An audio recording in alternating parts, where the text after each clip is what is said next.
Assalamualaikum warahmatullahi wabarakatuh. Saya Nurrohma akan mempresentasikan tugas saya mengenai dilema pembelajaran daring di masa pandemi COVID-19. Pada pemulaan tahun 2020, COVID-19 masuk ke Indonesia. COVID-19 merambat sangat cepat, banyak korban yang berjatuhan, bahkan tak sedikit yang sampai meninggal. Oleh karena itu, pemerintah pun membatasi gerak masyarakat demi memutus mata rantai penyebaran COVID-19. Akibatnya, beberapa sektor terdampak termasuk pendidikan.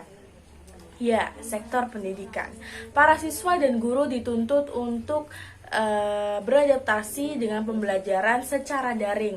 Hal itu pun membuat banyak dilema baru bagi guru, siswa, dan pembuat kebijakan di bidang pendidikan. Pelaku pendidikan yang pastinya sangat terdampak oleh pembelajaran daring ini yaitu pengajar, pelajar, dan pembuat kebijakan. Tentunya pengajar harus mahir akan teknologi. Hal ini dikarenakan pembelajaran daring ini dilakukan di rumah masing-masing atau secara virtual yang memberikan dilema. Yang pertama, keterpaksaan untuk cepat beradaptasi dengan sistem daring atau online yang berarti mengajar jarak jauh dan harus mahir atau pandai dalam memanfaatkan teknologi yang ada yang sudah berkembang saat ini seperti Zoom, Google Meet, Google Classroom atau aplikasi-aplikasi lain yang digunakan untuk menjadi sarana dalam melakukan pembelajaran daring. Yang kedua, keharusan untuk mampu mengoperasikan platform pembelajaran daring dan pastinya harus menyediakan kuota internet atau mungkin menggunakan wifi agar pembelajaran bisa berjalan dengan lancar.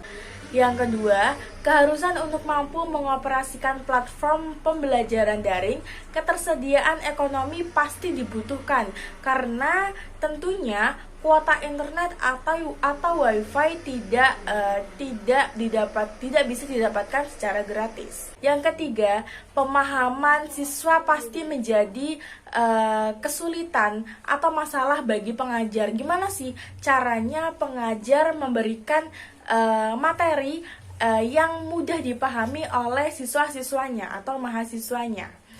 Tentunya beberapa dilema ini akan dirasakan oleh pengajar, seperti membuat siswa paham dengan materi meskipun pembelajaran dilakukan secara daring. Tentunya itu hal yang sangat sulit karena tidak bisa memberikan materi secara langsung atau meet up, sehingga siswa mungkin merasa jenuh atau bosan dengan pembelajaran yang virtual. Guru atau dosen atau mungkin tenaga pendidik lain pastinya dituntut untuk lebih kreatif dan menciptakan inovasi pembelajaran agar anak didiknya dapat mengikuti pembelajaran dan tidak ada rasa bosan saat mengikuti kegiatan belajar mengajar secara daring.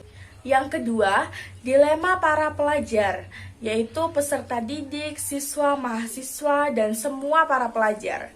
Tentunya, para pelajar akan merasakan suasana bosan yang disebabkan terlalu banyak tugas dari guru dan kesulitan dalam memahami materi yang disampaikan oleh guru. Dan juga, para pelajar akan merasakan kurangnya interaksi dengan teman, guru, dan lingkungan luar rumah. Akibat kurangnya interaksi langsung antara guru dan siswa, maka berkuranglah internalisasi nilai-nilai karakter yang semestinya harus ditanamkan seorang guru kepada diri siswa. Yang ketiga, siswa SMA kehilangan momen putih abu-abu yang biasanya adalah momen yang menarik bagi remaja. Bagaimana kabarnya dengan siswa yang rumahnya di wilayah yang sangat pelosok? Pastinya memunculkan dilema-dilema baru yang sangat bermasalah bagi siswa-siswa tersebut, seperti tidak tersedianya gadget dan sinyal internet, terutama bagi siswa yang kurang mampu atau yang bertempat tinggal di daerah pelosok. Yang kedua, tidak semua orang tua memantau kegiatan belajar anak di rumah karena kesibukan lain, atau mungkin orang tua tersebut gaptek, tidak bisa menuntun anaknya mengikuti pembelajaran daring dengan menggunakan teknologi yang telah tersedia atau yang telah disediakan oleh guru. Selanjutnya, bagaimana dengan kabar mental para pelajar? Tentunya dengan pembelajaran daring, mental, emosional, atau mungkin nilai-nilai yang ada pada diri siswa akan terganggu. Dan hal ini akan memunculkan dilema-dilema baru yang akan mempersulit siswa dalam melakukan pembelajaran secara daring. Mengambil informasi atau data dari kompas.com, rasa bosan mengganggu mental anak. Ya, data yang diperoleh dari survei penilaian cepat yang dilakukan oleh Satgas COVID-19 atau BNPB 2020 menunjukkan bahwa 47% anak Indonesia merasa bosan di rumah. Di dunia, dalam penelitian yang dipublikasikan pada JAMA Pediatrics Journal melibatkan 2.330 anak sekolah, membuktikan bahwa anak-anak usia sekolah yang mengalami belajar daring akibat COVID-19 menunjukkan beberapa tanda-tanda tekanan emosional. Setelah itu, penelitian lanjutan dari observasi tersebut menunjukkan bahwa 22,6% dari anak-anak yang diobservasi mengalami gejala depresi dan 18,9% mengalami kecemasan. Hal ini tentunya sangat bermasalah atau masalah yang sangat serius bagi kesehatan mental pelajar dalam melakukan atau menjalani atau sedang menghadapi pandemi COVID-19. Yang ketiga, dilema pembuat kebijakan, yaitu kalau di Indonesia pembuat kebijakan atau pemerintah yang membuat kebijakan mengenai bidang pendidikan, yaitu Kemendikbud dan Kemenak. Krisis COVID-19. Tentunya pada pandemi COVID-19 ini Indonesia dilanda oleh krisis moneter yang sangat amat miris atau sangat besar. Dan tentunya akan menimbulkan dilema-dilema baru seperti membutuhkan dana besar untuk membantu seluruh lembaga pendidikan, mengingat lembaga pendidikan harus memberikan fasilitas untuk menjalankan protokol kesehatan. Jika lembaga pendidikan tersebut telah memberlakukan pembelajaran secara hybrid atau ganjil genap, biasanya seperti itu. Yang kedua, krisis COVID-19 menunjukkan adanya kebutuhan berskala besar akan kemitraan negara dan swasta antara kemitraan terkait dengan penyediaan jasa telekomunikasi dan perangkat kerasnya. Tentunya dilema mengenai pemerataan kebijakan sangat harus dipikirkan oleh pemerintah, karena tidak semua wilayah atau daerah dapat memberlakukan kebijakan yang dikeluarkan pemerintah. Seperti daerah pelosok tidak akan bisa melakukan kebijakan yang diberikan pemerintah oleh daerah kota atau daerah perkotaan. Dan tentunya kebijakan ini pemerintah harus memberikan otonomi yang lebih luas bagi para kepala sekolah. Dari dilema-dilema yang dirasakan atau sedang dialami oleh pelajar, pengajar, dan pembuat kebijakan, tentunya harus ada strategi atau pemecahan masalah sehingga dilema tersebut dapat terselesaikan. Yang pertama, strategi bagi pengajar dan pelajar.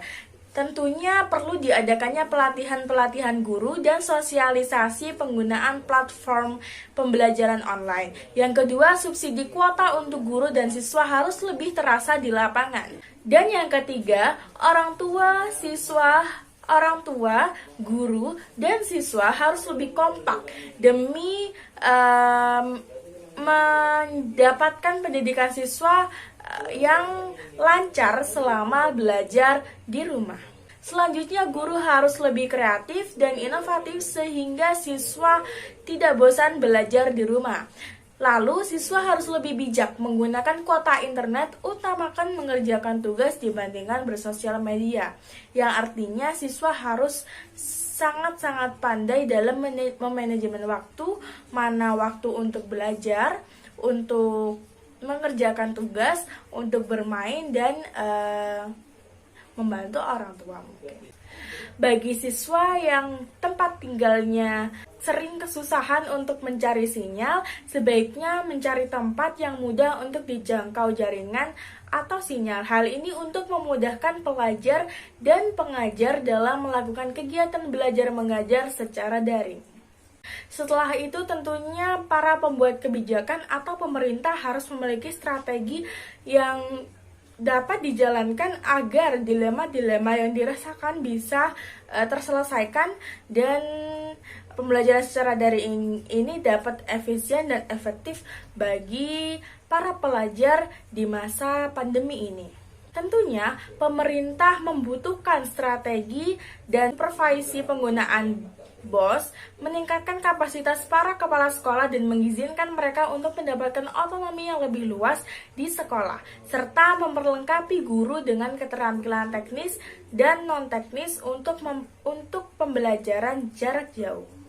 Pemerintah daerah juga perlu menggunakan dana bantuan operasional sekolah atau BOS yang sudah ada. Dinas Pendidikan daerah harus menyediakan dukungan dana dan panduan teknis lebih lanjut bagi sekolah-sekolah di daerah mereka, seperti misalnya akses ke studio rekaman dan perlengkapan guna memperlancar atau melancarkan adopsi pembelajaran jarak jauh. Selain itu, Kementerian Pendidikan dan Kebudayaan atau Kemendikbud dan Kemenak perlu mempertimbangkan pelaksanaan pembelajaran jarak jauh yang disesuaikan dengan perbedaan karakteristik daerah-daerah di Indonesia.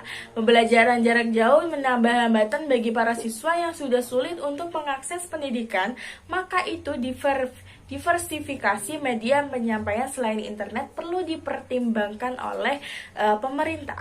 Opsinya bisa berupa program radio atau menggunakan layanan untuk daerah-daerah dengan konektivitas yang rendah.